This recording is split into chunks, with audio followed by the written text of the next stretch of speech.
Yogi Berra, the baseball legend, said it's tough to make predictions, especially about the future. But not so with our pundits here, our luminaries, because with their consolidated years of experience, they've seen everything, and because of that, they have a great, clear view of what's going to happen, right? Got it all figured out. Got it all figured out. Because we're old. Go now. So that's why my first question is really easy. So 2022 was the year of pent-up demand. What will 2023 be? And I think I'm going to start with you, Tim. Well, I'm from Asia, so we've still got pent-up demand to spare. So Japan and Korea have only just opened up, and that's caused an explosion of demand. And if 2023 sees the Chinese come to Asia, it'll be demand like none of us have ever seen. So I'm still living in the pent-up sugar rush fury of released energy from travel.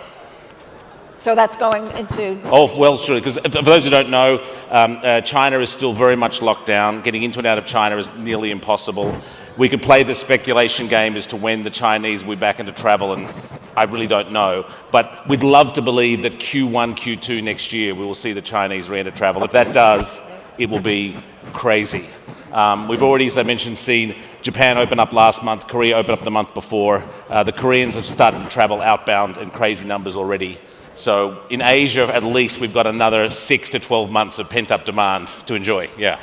Flo? Yeah, I think if I look at it from both sides, from a supplier side, it's about realignment and refinement of trying to deal with all of the changes that have occurred, certainly in hospitality over the last couple of years with the pandemic, employee shortages, and new technologies. I agree. I think from a traveler perspective, there's still luxury leisure, I think, will continue to lead the market. And I think that there's still a lot of pent-up demand to let go. And certainly for some suppliers, there's still bookings that were canceled during the pandemic that will continue to flow into 2023. But I think there will be a challenge for certain markets to create some of that new demand to reach that 2019 level. So here, realignment and challenge. Okay. Yep. Timothy? I don't think I'm very enthusiastic about 23. I think, first of all, that the challenge is going to be the first quarter. I think the first quarter is going to be a bit of a bloodbath. We have a late Easter. The demand is there, but the experience of, let's say, the new normal that's occurring now in the fourth quarter of 22, that's fine, but that's going to be the same state as we are in 23, but there isn't going to be as much money floating around because we've all spent far too much money on paying for the revenge travel that we have now. So I think it's going to be a year of uncertainty. So, and we talked about this at the previous hotel panel, that we have these rising prices, but we also have waning service. I mean, I think some of the disruptions that we saw over the summer, hopefully some of that's isn't quite so bad. But we had a lot of disruptions, and we're paying record prices. Hotel, we're talking about paying for housekeeping. We're talking about some minimal service at some properties. So how sustainable is this, that we have rising prices, we have inflation, we have a recessionary environment, and yet, we still have service issues? Is this something that is going to be a short or a long-term problem, if I had to ask the simple question? Well, I think we're in for a long-term struggle for travel, for sure. But what COVID proved to us is that the human desire for travel is insatiable, and human travel will find a way. So and this is where I think Timothy and I will have a bit of a debate going on. Sure, we've seen a step change in prices. I think we've seen a step change in travel complexity, but I think people will find a way around it. So if prices in airlines continue to go up, people will move to trains. If long-haul travel becomes super expensive, people will stick with short-haul. And that's certainly what we saw in Asia, where, again, I think a lot of the people in the American and European markets had COVID end 6 to 12 months earlier than we had in Asia. So for 6 to 12 months longer, Asian travelers learnt to live in domestic, learnt to live in drive markets, learnt to live in train markets, learnt to find different ways to get around capacity constraints, service constraints, and so forth. And so I believe in the sort of human spirit to do that. So if we keep finding that it's $750 a night at a Howard Johnson's in the Catskills, people will find different places to travel. They won't stop traveling, they'll just find different places to do it. Do you agree? No, I mean, he doesn't hoteliers agree. are. Is there, come I on, know he Yeah. doesn't record agree. ADR, not record ADR, but You know, what we've seen in past sort of downturns is people will, trade down. They'll trade down. So luxury falls off first, and then it's also one of the first to recover. And so as the market recovers, people like to go back to where they stayed. I think that there are certain segments of the market, especially in the limited service market, where that price value equation is starting to become a little bit out of whack, and I think the consumers are going to push back on that. And they'll figure out something else to do, whether that's a vacation rental or friends and family or shortening the vacation. I agree, the consumer and sort of the human need to experience and travel, what we've seen doesn't die. It just manifests itself in a different way. Okay. Are you going to be contrary? I'm going to be contrarian here.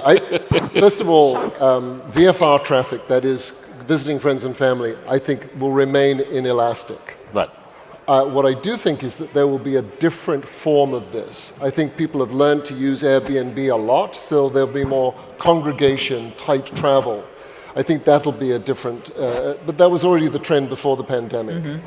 Where I think you're going to see things differently is the balance between leisure and business. Agreed. Before it used to be 55-45. I think it's moving the other way. I think it's going to look at probably 30-70 in favor of leisure. So you're already seeing that trend, and I think that trend is going to continue. I believe that business is going to be far more elastic than we've ever seen it before. Well, it's not just business and leisure. It's and I hate to bring it up, but it's bleisure because what was hate it? that. Well, I know, but what was it? Delta that said it's a bigger segment than business now. It is, and it has a very interesting impact on the whole travel industry, because the first thing is that the noticeable element is the amount of time that people are taking for a trip. People are taking longer trips. Great for hospitality, means no change. For airlines, if you're taking a 40% extra trip, that's 40% loss of airline trips. So that's going to be a big change, that there won't be as many airline trips for the same number of hotel nights, and that proportion will change. Right. Yep, that makes Yeah, sense. I agree. I think we're still Great, you agree with me. Thank you. not for everything, but I think corporate will continue. Transient corporate will continue to be a challenge. I mean, we're already seeing companies starting to lay off. Especially in the tech sector, which accounts for a lot of that. With the recession that we're in, even though some people say we're not.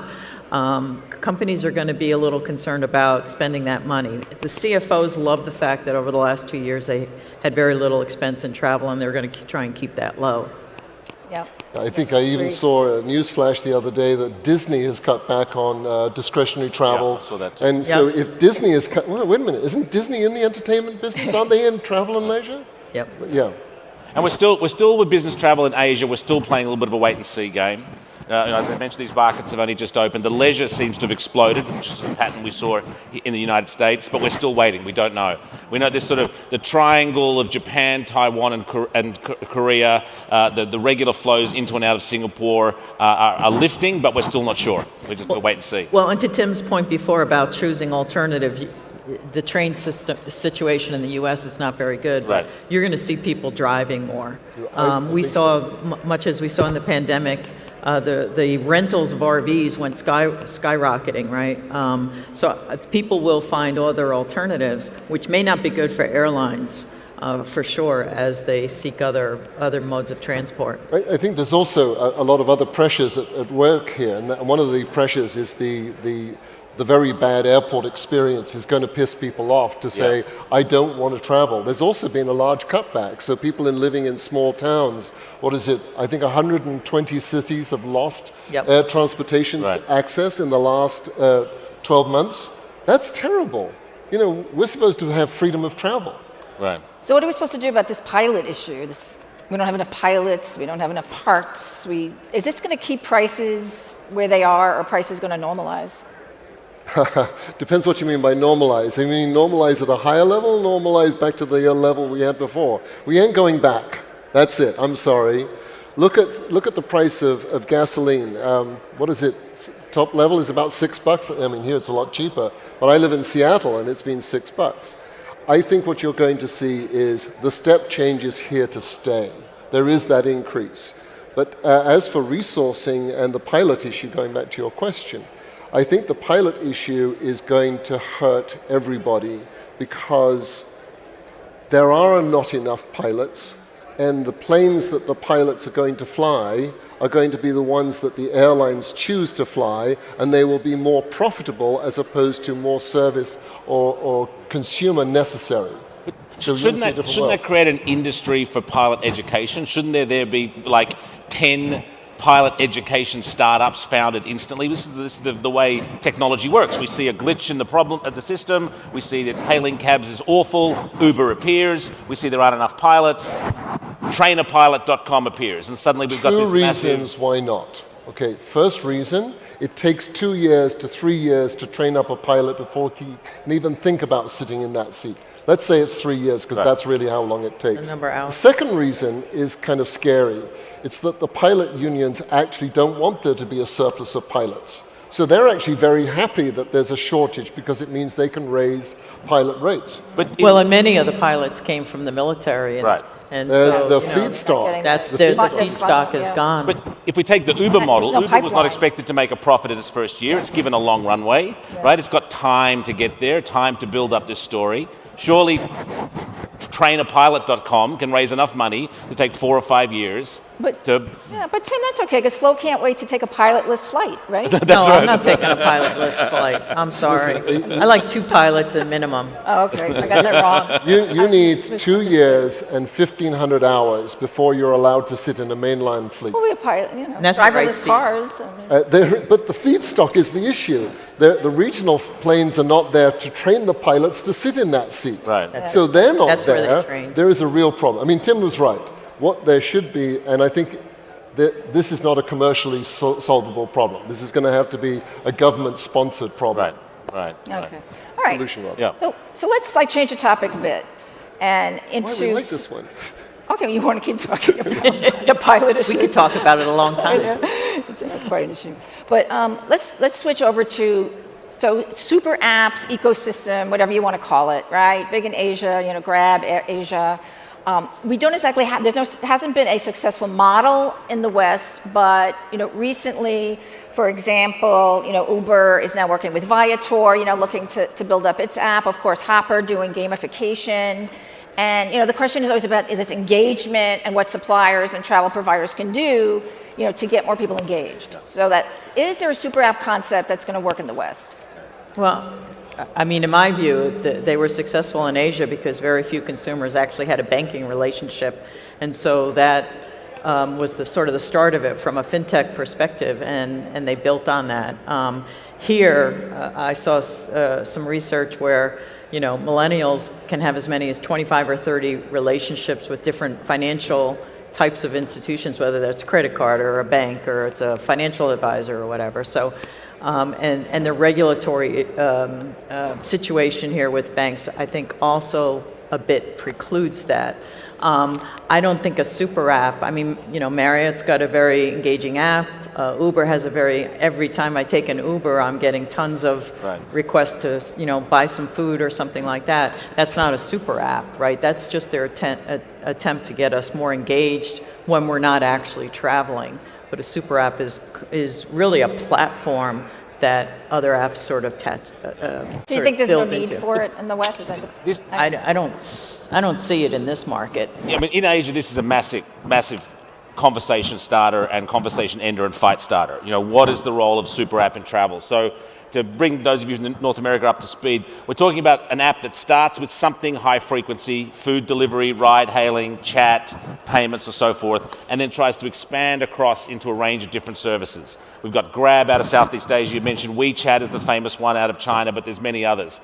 The big challenge a lot of these have is that high frequency product is not yet making money. Right, so the foundation of the super app, food delivery, or ride hailing, is a huge money suck. So the notion of being able to use this foundation service of high frequency to expand into something low frequency like travel stumbles because the core product is busted. Like again, food delivery in Asia went through a bonanza in COVID. We can all imagine this. And yet the losses went higher. So you've got the greatest source of demand for this product, and people couldn't make money out of it. So, and we've even seen some people exiting out of it. Traveloka, big player out of Indonesia, raised a fortune. They've shut down 3 of their super app services in the last 2 or 3 weeks. So there's still a big question mark over the super app concept as a whole, let alone their ability to shift into the lower frequency product of travel. I think that you have another issue here, is that in many of these markets, they went straight to mobile. So it was easy to have everything on your phone. It was a lot easier. We came at this from the web first. We also came at this from the 800 number before we went to the web. So we've actually had a lot more experience with different types of experiences and managing them. The average American has, 5 credit cards? Something like that. So you don't need to have that when you're dealing with a super app and vice versa. Right. So I just think those pressures that you talked about, and I think this historical perspective is the reason why super app, not going to happen here, sorry. Yeah, and in Asia, I mean, there is no Google Store or Apple App Store in China, right? So the only way they get access to some of these different features is through one of these super apps. So and we also have a super app now anyway. It's called Google. Yeah, true. Well, that's the thing. So we use, there's 2 or 3 big metas, and then there's Google, of course, right? There's 2 or 3 big OTAs, and then you have, of course, your airline direct supply, hotel direct. So is that kind of the status quo? So are we not going to be, is distribution not going to change? I mean, is this basically what we have? Yes, we're going to get better at personalization. We're going to get better at targeting, but we're still going to do our search on Meta or Google. We're still going to book on 2 or 3 OTAs. And if we're looking for loyalty points or what have you, we're going to go direct to our supplier. And air, I think it's like 80% or more of the cases, right? We're going direct. So are we going to see this shaken up? I mean, it was now Google that was selling air and hotel, and they decided not to, because we all thought they were going to be the next OTA. Everyone was waiting for Amazon, but we wanted them to think they're happier in the cloud. They were going to do that. Go ahead. I think what you see now, my impression is, this is what you got. Think of the cost to develop another consumer brand. So when you look at the players out here, we pretty much have ticked all the boxes. I think we're in the world of long tail, and I don't see that there's going to be a major shift away from that, from what we have. There will be some subtle changes. There will be some changes that come through, but I think it's a degree of nuance rather than, hey, there's going to be a new player who's going to disintermediate the whole world. No, Expedia's going to be around. I was around at the beginning. Booking's going to be around. I think those players are going to be there. Yeah. What I think will be interesting is to look at perhaps something a little bit different, which is the cross-player mergers. I think that is still a possibility. What the hell does that mean? A cross-player merger is an airline and a hotel. Something like this, where you have a cross-silo. Merger? Did you use the word? Are you talking Allegiance again? Are you talking about Allegiance? Yes. I think it will happen not in the supply side, but in the other sides. I think you will see some of this cross-merging take place, because there is a need to get the growth, there's a need to get these synergies in place, because the super app doesn't exist. So I actually think that's going to occur. So like in partnerships, is that okay? Got it. Got it. I agree. Well, with Google, I mean, the big thing is they didn't really actually, the booking may not have happened by Google. It may have happened within Google. But from a servicing perspective, right. They didn't have to worry about servicing that customer. And that's, they don't want to get into those types of costs, right? They just want to be that facilitator. Yeah. So. I mean, obviously, take another shot, because I'm going to start a sentence with in Asia, because I think that's a story here. COVID changed the competitive landscape in travel in Asia completely. Because we were all spent 2 years trapped in our countries, but traveling crazy domestically, the local players came back in force, right? So the international Asian story of Booking Holdings and Expedia and Trip.com coming into Asia, COVID sort of pushed us away a little bit and said, all right, Jalan, Rakuten and Ikkyu in Japan, all right, Yunolja and Yogyakarta in Korea, all right, Asia in Taiwan, you're now got a chance to come back because you've got this domestic lock. So the competitive landscape got a complete sort of Etch-a-Sketch shake in Asia.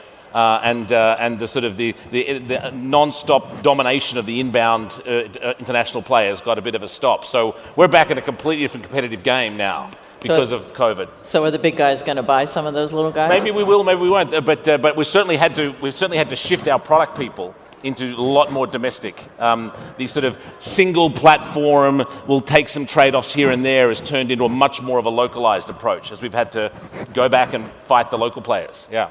I think you also can see that logic should have also happened in other places like Australia and like in Europe, but it didn't happen in those countries. And I think that's because of the brand value of these bigger players was already much more established. That wasn't the case in the countries that you're talking about. Yeah. So you have this different dynamic that exists. And when you look at that different dynamic, you will see that the value and power of a brand actually does have some meaning.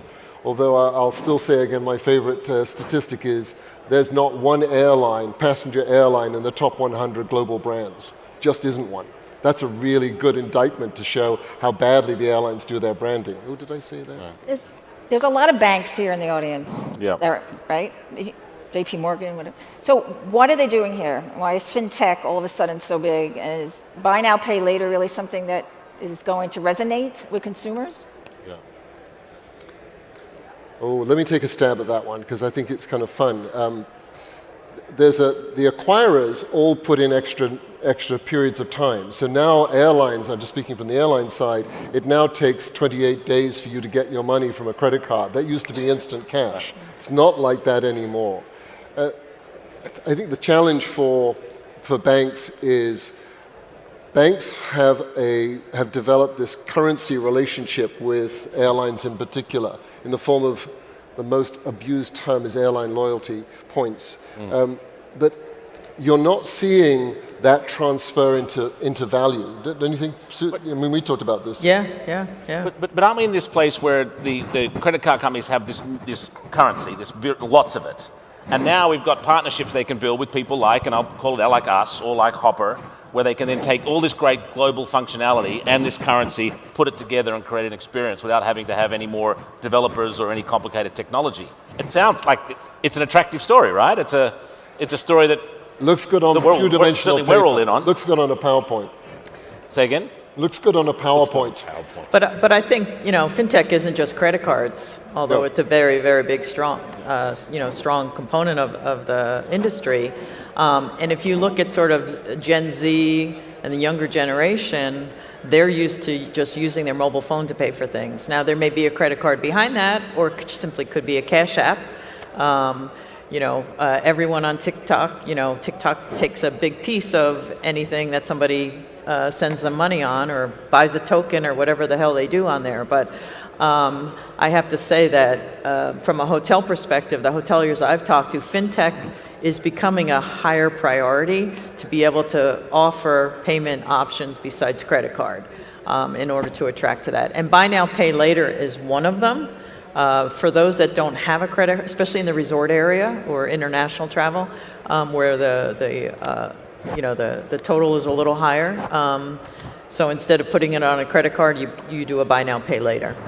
Or mostly right across Europe, you'll see Alipay and WeChat Pay, things like that. It's there. So. If you want to, these super apps started as financial vehicles. So if you want to attract that client, you have to support that. Yeah. What about crypto? Payment. We're all told at the travel industry that we need to think forward thinking. I'm gaining on more of the role that blockchain can play as an underpinning piece of technology in travel, except crypto.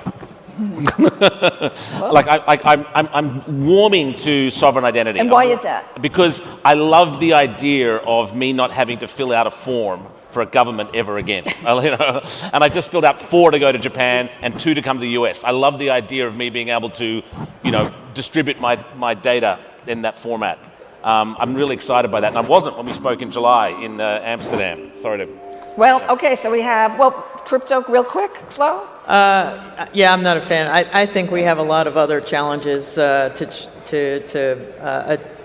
address versus sort of this fake money kind of a thing. Okay. And blockchain, I think, is a great vehicle. It's not a solution just because it's blockchain. Yes, blockchain can only facilitate some of the challenges we have. And 3 words or less? Blockchain, no, because there's other technologies, or rather it may be. Crypto, absolutely not. Okay. And I do want to ask before we go, because we have a lot of young people in the audience, and I think in about 20 or 30 years, some of you will be pundits. You will be on stage, and I'll probably still be here. Let's all just, fingers crossed. No, So what advice do you have for the next generation of pundits? Again, in just a few words, please, because we're out of time. Tim? Go travel. Just see as many countries as you can before you get a boring old job and can't travel as much. Keep traveling while you work for a travel company. Love it. Yeah, I would say take risks. Take risks. Timothy? Go do something operational. Get dirt underneath your fingernails. Go talk to a customer. Sit in front of a customer. When you do that, you're going to be a much better person and have appreciation for them. Get your hands dirty. Thank you very much. Timothy, Flo, Tim, our pundits, we really appreciate it.